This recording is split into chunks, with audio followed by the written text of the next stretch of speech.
Greetings, folks. I hope you're enjoying your reading so far. For this little talk, I think rather than address the text directly, which I'm trying to leave you to do on your own as much as possible, I'd like to offer a little bit of an interpretive key, a theoretical key, to understanding what's going on, not just in this narrative, but in a great many other narratives and other contexts as well. So right now, what I'd like to talk to you about is the notion of liminality. This is something that comes out of the field of anthropology. It's a pretty well-established theoretical model, not remotely new, it's like over 100 years old. But it's very, very useful in understanding such things as rituals, as the crossing of boundaries, social, symbolic, spiritual, physical, what have you. And I think it might generally help dealing with the overall architecture of the poem. So here we go, just a little quick introduction to liminality. First off, some definitions. Liminality is based on the Latin word limen, L-I-M-E-N, which simply means threshold. So liminality is concerned with thresholds, that is boundaries, and the crossing of them, plain and simple. It was first proposed by a guy named Arnold van Gennep in the early part of the 20th century. What van Gennep noticed in studying many cultures was that changes of state, be it physical, social, religious, what have you, were often accompanied with rituals to mark the occasion. And what he did was lay out kind of a schematic of how this worked. And in doing this, he broke one's overall state of being up into 3 consecutive categories. These were a preliminal state, a liminal state, and a postliminal state. All that means is there's a state from which you begin, and this state is marked by a certain kind of stability, be it psychological, social, physical. Again, it all depends on the context you're referring to. And from there, at the point of change, you enter a liminal state. The liminal state is the state in which change occurs, or the place in which change occurs. This also is important.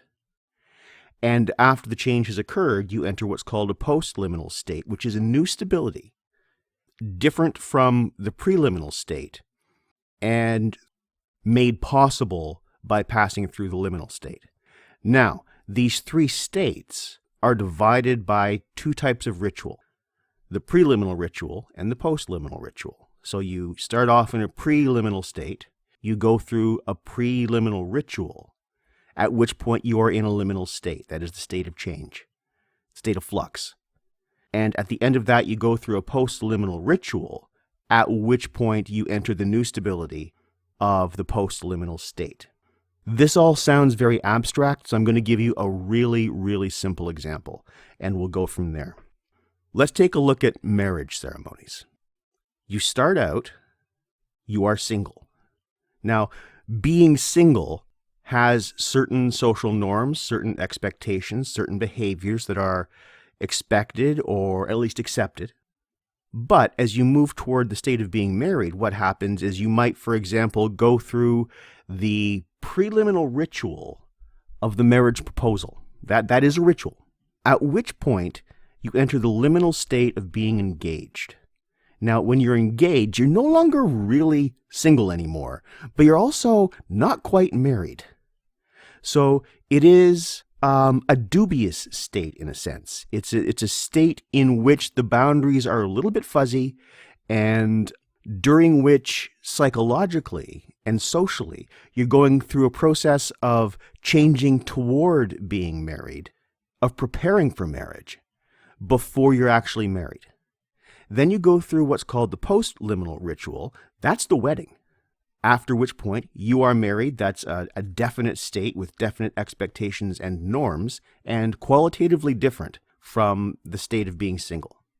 So this is one way of looking at how liminality theory works in an everyday social practice. If you want another pretty accessible example, think about the Olympic Games.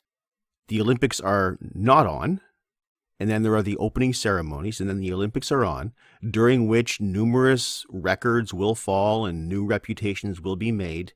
And then there are the closing ceremonies, and the Olympics are over. And all of those new reputations, all of those new little doses of fame are established in that liminal state of competition. Competition is always a liminal state, because competition is, by definition, working or aiming toward change of some kind. There are also such things as liminal spaces, that is, places that are understood to be pretty much definitionally unstable. The classic example in the modern world is the no man's land between the trenches on the Western Front in the First World War. One line of trenches marked the limit of where the Allied powers held sway. And the other line of trenches marked the limit of where the Central Powers held sway. And most of that war was fought between those two lines of trenches, at least in the European theater. So the no man's land was literally a place of transformation, and that transformation was very often the transformation from living to dead. There were, of course, rituals for entering that space as well.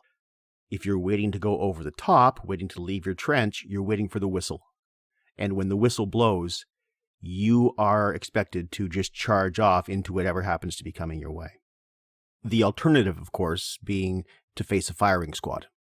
Now, let's move this to the ancient world. In the world of ancient Mesopotamia, or ancient Greece for that matter, we're in a world of city-states, of walled cities. If you're inside the wall, you're in a stable place.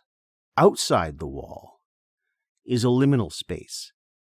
That is, there's no set rule, there's no set law. This is the space of change. Until you come to another city-state and enter its walls, and then you're under that city-state's laws. So now let's see if we can apply that to Gilgamesh. And for my examples, I'll stick to the first half of the text because I don't want to give you any spoilers for the second half. Gilgamesh is, of course, famous for, among other things in the poem, establishing the walls of Uruk, setting up that boundary, setting up that threshold, establishing, effectively, a clear distinction between what is inside and what is outside, a clear distinction between the preliminal and the liminal space, a clear distinction as well between what is us and what is not us, that is to say, clear lines of identity. And looked at that way, most of the world is liminal space. When we first encounter Gilgamesh in the narrative, though, he's in sort of a preliminal state, isn't he? He's a young man. His boundless energy is uncontained and undirected. And he is more or less alone despite being in the city. He is, as we discussed the other day, kind of in a solipsistic existence. He doesn't have any relationship with anybody that recognizes their own agency, their own autonomy. But whatever state he and the city happen to be in, we don't know how long it's been going on for. It does seem to be, as unpleasant as it is, the order of things as they are at the moment. It is a preliminal state. It's relatively stable. It's predictable. It's constant. Outside the city-state, of course, outside the walls, in the liminal space of the wilderness, this is where Enkidu comes from. This is Enkidu's space. Enkidu, in that sense, can be understood as an embodiment of liminality. He's almost like an incarnation of the wilderness. His hairiness and his wild animal behavior, his alignment with the absolute freedom of the animals as opposed to the interests of the hunters whose traps he sabotages, all indicate that particular alignment. So for the time being, we'll leave Gilgamesh stewing in his undirected self-absorption and take a look at Enkidu's progress. How does Enkidu become incorporated into the city? This is where Shamhat comes in. And Enkidu's encounter with Shamhat can be read, and I think actually probably should be read, as a post-liminal ritual. That is, a ritual of incorporation. That's another term for post-liminal ritual. He starts out as this archetypal wild man, and then he has an encounter with this temple prostitute, this officer of the sacred, and we'll talk about the sacred in the next talk, who teaches him both relationship with other human beings and also the customs involved, the rituals involved in being part of a civilization. And it's through this encounter that he becomes culturally human, that he becomes capable of conducting himself in the city. So Shamhat basically is the threshold, or at least the first threshold, that Enkidu has to cross on his journey from being a lone liminal figure to a figure who can be incorporated into civilization. Now, where the encounter between Gilgamesh and Enkidu is concerned, Liminality also provides us an interesting or a useful key to read this one, doesn't it? Their encounter takes place at the threshold of the temple. And it's here that a number of interesting things are worked out. And they're worked out in the competition between Gilgamesh and Enkidu. That is, they're worked out in their wrestling match. So we'll look at this from Gilgamesh's point of view. He's in a preliminal state of, as we said before, just undirected self-interest, unconstrained self-interest, non-recognition of the agency of others. We talked about all of this last class, so this isn't really imposing a reading at all, I don't think, or at least I hope it's not. Well, Enkidu challenges him. The challenge is a preliminal ritual. Their combat, their wrestling match, takes place in the liminal space of competition. It's in there that their relative statuses are worked out. And afterwards, they become friends. They enter a state of friendship. They enter a new post-liminal state in which both of them have changed, but also in which a number of questions have been worked out. This is another thing that competition does. Going into the competition, it's not clear who's going to come out on top. At least it's not clear to the combatants. So they're opposed to each other. During the competition, a clear winner emerges, but at the same time, and again, as we've talked about, it's this competition that makes Gilgamesh recognize boundaries, his boundaries. So when they leave that competition, a few things have changed. One, Gilgamesh has his first sense of what his limits are. Two, Enkidu effectively serves as his threshold to becoming a civilized being, to being a being capable of conducting himself in a manner befitting a human. He's basically been behaving as an animal up to this point, very much as Enkidu was out on the steppes. But afterward, they are both changed, and they're both better. Now, the feast that follows can be also read as another ritual of incorporation, a further ritual of incorporation for Enkidu. I don't want to get into the details there simply because I am trying to keep this little talk little, because I'll be doing a few of them over the next couple or few days. But one of the details that I want to draw your attention to here is that these two characters who had been opposed to each other are now aligned. They're now, in a sense, looking in the same direction. This is an interesting way of looking at how competition works, even within societies, within modern societies, where two people might be competing at one point for something they both want, but only one of them can have. But once that question is settled, if they're members of the same community, they still need to find a way to face in the same direction, to work toward the same end. This is something else that Gilgamesh and Enkidu both learn. And as I said, this is a poem about learning how to become human. This is one of the facets of being human in that cultural sense, isn't it?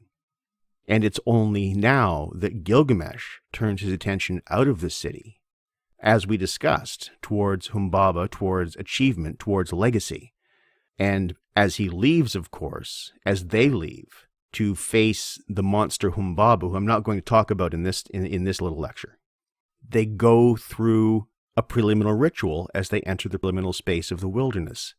Every epic that I've ever read, now I haven't read every epic, but it is the genre that I've probably engaged most closely.